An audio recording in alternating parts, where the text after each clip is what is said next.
Salut à tous, on se retrouve pour une nouvelle vidéo de test. Donc aujourd'hui le Lufone Power, donc un smartphone pas tout récent, mais qui est sorti cette année, mais que voilà, c'est pas parce que c'est nouveau que c'est bien. Donc du coup, et vu que j'ai envie d'avoir sur mon blog tous les tests de tous les Chinois qui existent, donc du coup, ben, je continue par, voilà, je fais des fois des anciens téléphones sortis il y a quelques mois. Donc le Power, qui est un très très bon smartphone, vous verrez ça, durant tout au long de ce test. Donc on va commencer par les caractéristiques. Déjà, je filme avec le Mi 5S, pour ceux-là qui se posent la question. J'ai mis une lampe Weilight de Xiaomi juste au-dessus et je trouve que ça fait une lumière bien blanche. Mais voilà. Donc pour info, les trois youtubeurs, Luc, Jérôme et moi, on a investi, on a acheté les trucs de lampe de studio, histoire de se professionnaliser, parce que bon, ça fait un an maintenant, on était amateur jusqu'à présent, on a envie de faire de meilleures... La quantité c'est bon, mais la qualité c'est bien aussi, parce que des fois on fait des vidéos, je suis un peu dégueulasse. Et je m'en veux un peu. Du coup, voilà, on va recevoir et bientôt on aura de belles vidéos bien lumineuses. Allez, passons. Donc, c'est un smartphone qui vient pas de Gearbest, mais vu que c'est notre partenaire principal, tant qu'à faire. Donc, sur Gearbest, 158 euros. La description du smartphone. Donc, on a affaire à c'est à partir d'où? Donc un écran 5,5 pouces en Full HD protégé par Corning Gorilla Glass 3 en 2,5D l'écran, un processeur 6753 64 bits octa-core 1 Go 3, Android 6.0, 3 Go de RAM, 16 Go de RAM, il est sorti en 5.1. La mise à jour d'Android est de 6.0, il est arrivé il n'y a pas très longtemps. 5 mégapixels à l'avance, 13 derrière, le Bluetooth 4.0, le capteur d'empreinte OTG, on verra ça tout à l'heure ça marche, le Quick Charge, 2G, 3G, 4G, toutes bandes. Après, donc sur DV Spécifications, un très bon site. Donc on voit que c'est un écran IPS protégé par un Gorilla Glass 3. On voit que l'appareil photo arrière, il y a un IMX 214, donc c'est le fameux appareil photo qu'on trouverait, l'objectif qu'on trouvait sur beaucoup de smartphones il y a un an, quoi. Tous les même en rupture de stock, tous les téléphones sortaient avec cet appareil photo, qui est plutôt pas mal, on va dire, qui fait bien le boulot. On verra ça tout à l'heure. Et à l'avant, on a du Omnivion OV5848. Voilà, j'ai fait le tour des présentations et caractéristiques. On passe maintenant au design. Le design de l'appareil. Donc à l'avant, on a un bel écran 5,5 pouces en Full HD. En 2,5D, on a sur le côté un bouton power, bouton volume plus moins, un rebord tout en métal. Le bouton, là, c'est un raccourci, on va le voir de suite, un raccourci vers l'appareil photo, qui est plutôt sympa. C'est très rare qu'on trouve ça sur les smartphones. Quelques-uns l'ont, mais c'est très rare et c'est plutôt pas mal. Ça permet de prendre des photos. Par contre, il est mal placé, il est au milieu. Donc j'aurais préféré qu'il soit vraiment là. Ça, c'est vraiment le petit problème. Ouh, il est vendu. Désolé pour la personne qui va l'acheter. Non, il a rien. Donc tout un contour en métal, le bouton, ça c'est pas un type C, c'est un micro USB. Ce côté, il n'y a rien. On a le tiroir SIM. Le tiroir SIM. Voilà. Donc on a du double micro SIM ou une carte SD. Donc ou une carte SD et un micro SIM ou deux micro SIM. On peut pas faire les deux en même temps. À l'arrière, donc c'est un téléphone unibody, donc on peut pas accéder à la... Ouais, franchement, la qualité d'image, elle est bien aujourd'hui, je suis content. On peut pas accéder à la batterie. Le capteur d'empreinte digitale qui marche bien, l'appareil photo et le double flash LED. Et au-dessus, on a... je viens de découvrir qu'on a un port IS et un port infrarouge. Voilà, donc un port infrarouge là. Je crois que c'est ça, hein. J'ai pas dit de bêtises. J'ai pas vu l'application qui va avec, mais bon. Et le port jack. Donc du coup, vous n'aurez pas le test du port infrarouge. Donc déjà, je vais le déverrouiller avec... Voilà, avec le capteur d'empreinte. Qu'est-ce que je vais faire le poids? On fera pas la taille. La taille, on va le faire maintenant. On va le faire avec Gearbest. Les caractéristiques, on gagnera du temps. 200 grammes tout rond. Donc, un téléphone assez lourd, mais bon, énorme batterie. Donc, c'est un peu normal. Hop, une petite mise au point, histoire de... Voilà. C'est un peu normal. Voilà. Je vais faire une petite mise au point. Hein.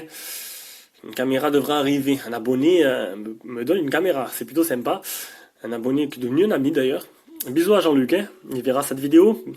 On t'attend cet après-midi. Donc, dimension 77 x 155 x 9,5. Donc, une grosse bête, un beau bébé, mais un peu normal, puisque une grosse batterie, comme je vous l'ai dit. Donc, batterie... Attendez. Récapitule, une batterie non amovible, deux ports SIM, une LED de notif qui se trouve là. Une carte SD, oui, jusqu'à la carte SD. Alors, encore une fois, j'ai pas prévu le coup. Hop, on va faire une petite mise au point. Allez mon bébé, fais une mise au point. Voilà, jusqu'à 128 Go. Donc 128, voilà, bouton rétroéclairé, non.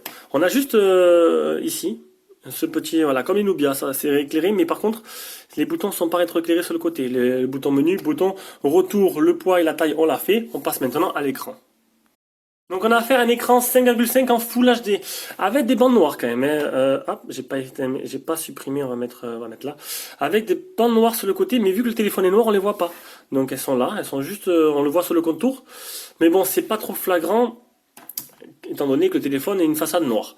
L'écran, il est magnifique. Voilà, je veux dire, voilà, écran 2,5D qui réagit super bien. Niveau réactivité de la dalle, c'est du parfait. Voilà, donc c'est super fluide. Pour écrire les messages, c'est un bonheur. Ça glisse, ça réagit bien. Franchement, j'ai trouvé l'écran superbe. Il n'y a pas de film sur l'écran, c'est peut-être aussi ça qui fait. Après, suivant la qualité du film, des fois j'ai des films dessus qui accrochent le doigt. Là, c'est de la patate.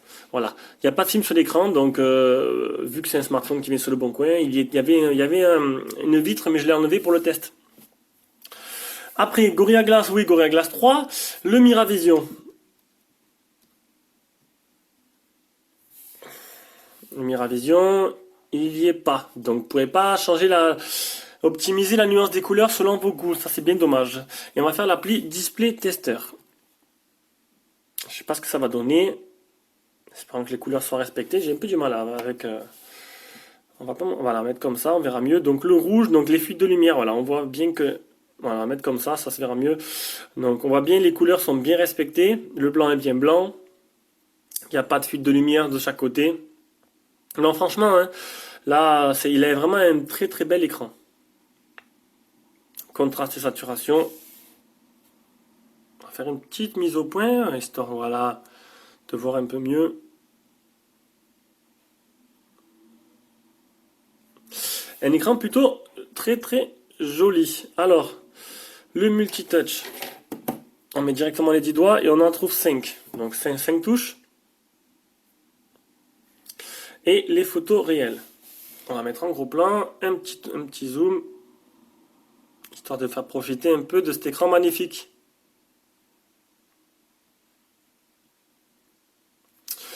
Voilà, voilà. Donc rien à dire sur l'écran. Un bien bel écran, vous l'aurez compris. Allez, on passe directement à ce logiciel. Donc partie logiciel, donc le launcher Google Note tout simple, avec presque aucune application tierce, voilà la torche au pire. Dans les menus, qu'est-ce qu'on a? Donc déjà on va voir la version Android, donc c'est une version qui a été mise à jour vers 6.0, donc on a bien une version mise à jour. La mise à jour, elles y sont en OTA, maintenant est-ce qu'il y en a? Je ne pense pas, la dernière mise à jour date du 14 septembre, donc c'est pas trop vieux. Après, je sais pas si ce sera mis à jour un Nougat, hein. Pour l'instant, ils n'ont pas annoncé dessus. Le tactile réagit très bien, donc niveau logiciel, c'est très très bien optimisé. Ils ont mis Locknote, donc c'est la solution de Mediatek pour transférer entre téléphones des fichiers. Le Gesture Unlock, donc le double tap pour réveiller l'écran, on va tester. Ah, on va voir ce qu'il y a d'autre en même temps. L'empreinte digitale et le Smart Smatosensory, voilà. Donc ça permet, à force j'ai l'habitude, ça permet avec le capteur de proximité de faire certaines actions, comme de changer de photo, de changer de musique, etc., etc., etc., de prendre des photos. On le fera pas, il peut répondre au téléphone et tout, mais bon, ça, j'ai pas utilisé, donc qu'est-ce que je pourrais faire? Music player, le launcher. On peut l'utiliser sur le launcher si vous voulez, donc voilà. On va pouvoir passer, hop, ça marche que dans un sens, je crois. Donc c'est vraiment gadget. Au pire, le double tap, voilà, qui marche très bien. Mais bon, vu qu'il y a un capteur d'empreinte, c'est inutile. Donc le capteur d'empreinte, regardez, nickel. Donc depuis que j'ai viré l'application Screen Off, eh ben, le capteur d'empreinte marche bien. Donc tous ceux-là qui ont mis Screen Off et qui ont des problèmes avec le capteur d'empreinte, ben, finalement c'est Screen Off qui fait défaut. Donc du coup, voilà, le Oukitel, il y avait pas mal de Kitel là-dessus, le Oukitel U7 Plus, j'en ai, voilà, que tous mes collègues ont, grâce à moi. Et ben, le capteur d'empreinte, il marche très bien en fait. Suffit de virer cette application qui m'a bousillé presque tous mes tests. Voilà, ben en fait tous les tests où le capteur marchait mal. Voilà, allez, le OTG. Ah oui, le OTG.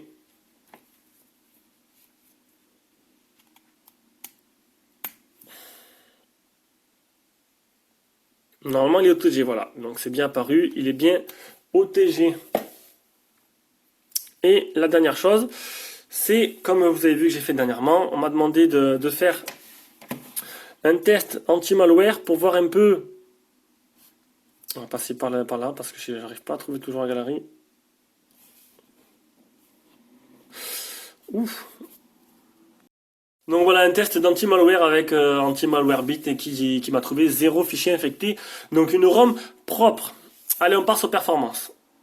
Les performances, alors le Epic Citadel 25,5, c'est pas très bon ça, en Ultra et Quality. On verra durant le test des jeux, ce que ça donne. Le 39 412 pour la partie en tout. Le Geekbench 576, single core. En compute, 1327. Et 2345, qui est un peu en dessous du S5, en multicore. Voilà, donc c'est un petit processeur moyenne gamme. Tiens, il y a des photos qui n'ont rien à faire ici, c'est sympa. Hop, on supprime, c'est parfait. Et le PC Mark 2981, voilà. Donc je pense que ça suffit pour les benches, on passe directement au jeu. Allez, on commence par Rayman.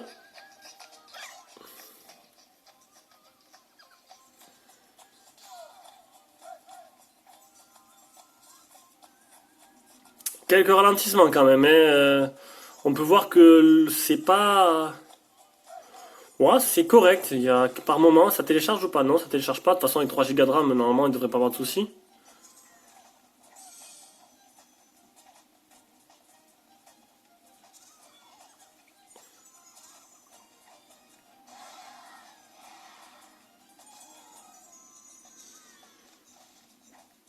Donc voilà, c'est tout à fait jouable, sans être vraiment extraordinaire. Allez, on passe à Dead Trigger 2. Dead Trigger 2. Donc au moins, voilà, vous avez un jeu un peu vachement fluide avec Rayman, qui bouge assez vite, avec beaucoup d'éléments qui apparaissent à l'écran. Un gros jeu 3D qui est un gros jeu 3D 3D qui est Dead Trigger qui est un FPS. Et derrière, eh ben, un jeu de voiture.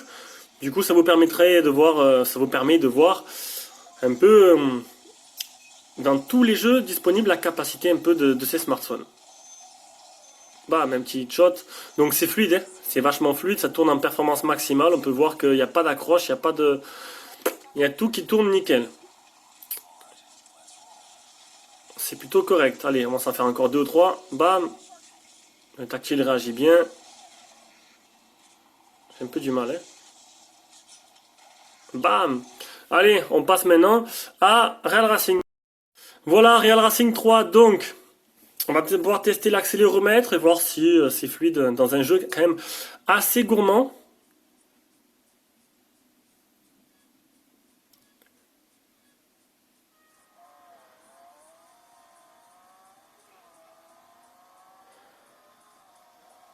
L'accéléromètre a l'air de bien réagir, ça c'est bien.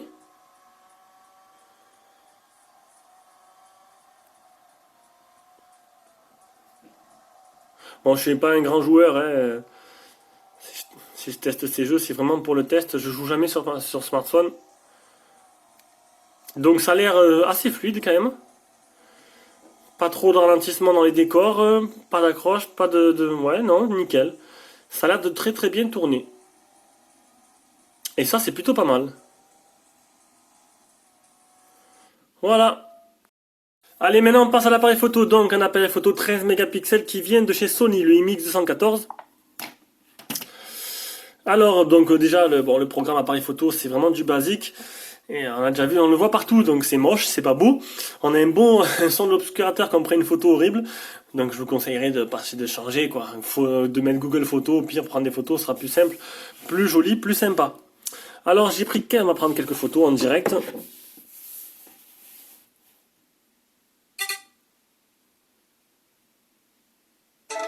Ah merde, j'ai mis le flash, on va enlever le flash.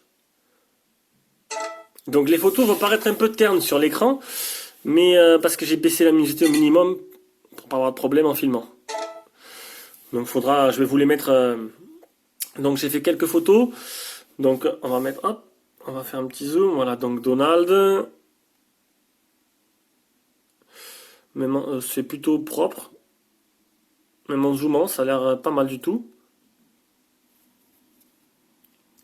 La bande à Mario, de belles couleurs. Bon, après, c'est assez terne, je trouvais. Maintenant, hop, avec le flash, on va l'enlever. Donc, je vais vous coller toutes ces photos de suite. On peut voir que niveau, voilà, la photo de nuit, le flash, il a brûlé la photo, quoi. Ça, c'est bien dommage.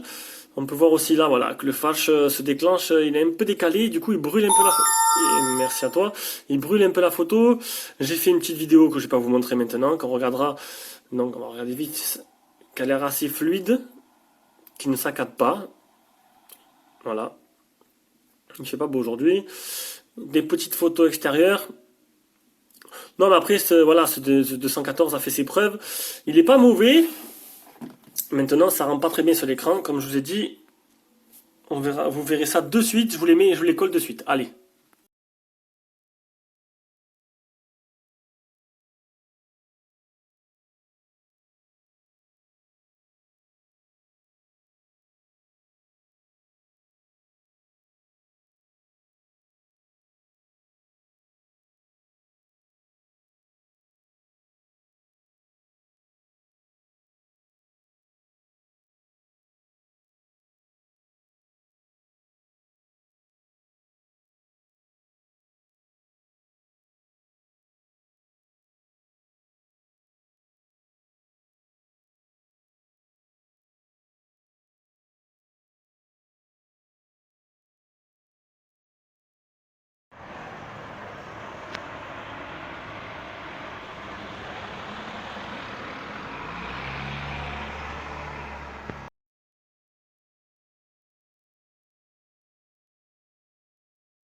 On passe vite fait au GPS. Donc le GPS, il n'y a pas de problème, hein, un fixe assez rapide. Donc j'ai 13 satellites, 9 fixés, 3 mètres de marge. Donc il marche très bien le GPS. On enchaîne direct la partie audio-vidéo. Donc je vais mettre, comme d'hab, une petite vidéo YouTube avec Doctor Strange. Si je retrouve Doctor Strange vite fait. Allez, on met Star Wars Rogue One pour aujourd'hui. Voilà, on va écouter un peu le son, un peu de ce qu'il a dans le ventre. Donc niveau qualité des communications, c'est vraiment très bon. Il n'y a pas de problème là-dessus. C'était plutôt pas mal. Allez,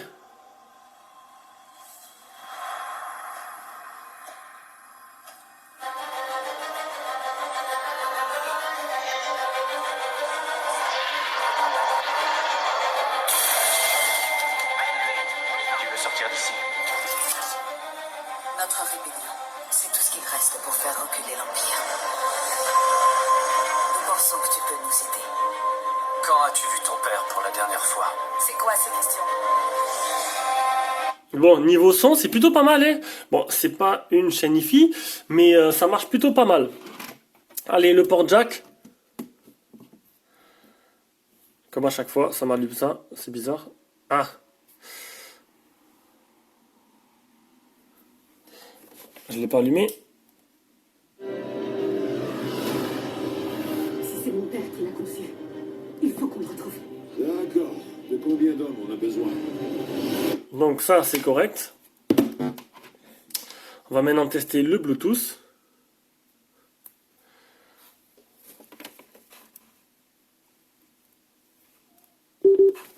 Comme à chaque fois, j'ai oublié de faire le petit selfie qui va bien, on va me le dire. Donc du coup, je finis et je fais un petit selfie de suite derrière.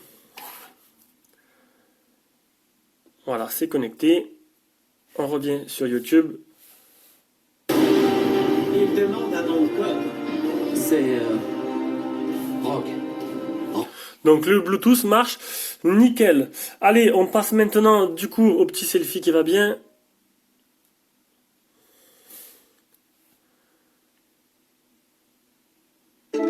Voilà. Donc, ouais, ça fera l'affaire. Faut pas trop zoomer. Le modèle est pas très top aussi, hein, donc. Donc voilà. Qu'est-ce que je vais faire maintenant? Le parti réseau. Donc la partie réseau, le Wi-Fi, j'ai 3 barres sur 4. C'est plutôt pas mal. C'est dans la moyenne. C'est plutôt bien même. Bande 3G, 4G, toute bande française. Donc là-dessus, il n'y aura pas de problème. On passe à l'autonomie. Donc l'autonomie, une batterie qui est donnée pour... On retourne sur Gearbest. Description. On descend un peu. C'est une bien grosse batterie, hein, d'où l'épaisseur assez énorme du téléphone. Donc la batterie, elle est où? Batterie donnée 6050 mAh. Et je l'ai mesuré à... On revient en arrière. Je l'ai mesuré à... Elle est là. À 5842. Donc c'est plutôt pas mal. Bon, c'est pas exactement 6050, mais c'est pas très loin. Donc du coup, on va pas chipoter, c'est plutôt correct. Une énorme batterie, vous allez voir que niveau autonomie, ça fait vraiment le travail. 2 jours, hein, 2 jours même, vous pouvez même passer les 2 jours et demi, 3 jours suivant votre utilisation. Je l'ai fait cracher. Donc 10h56 au PC Mark, c'est bien, très bien. Un des scores les plus élevés que j'ai eu.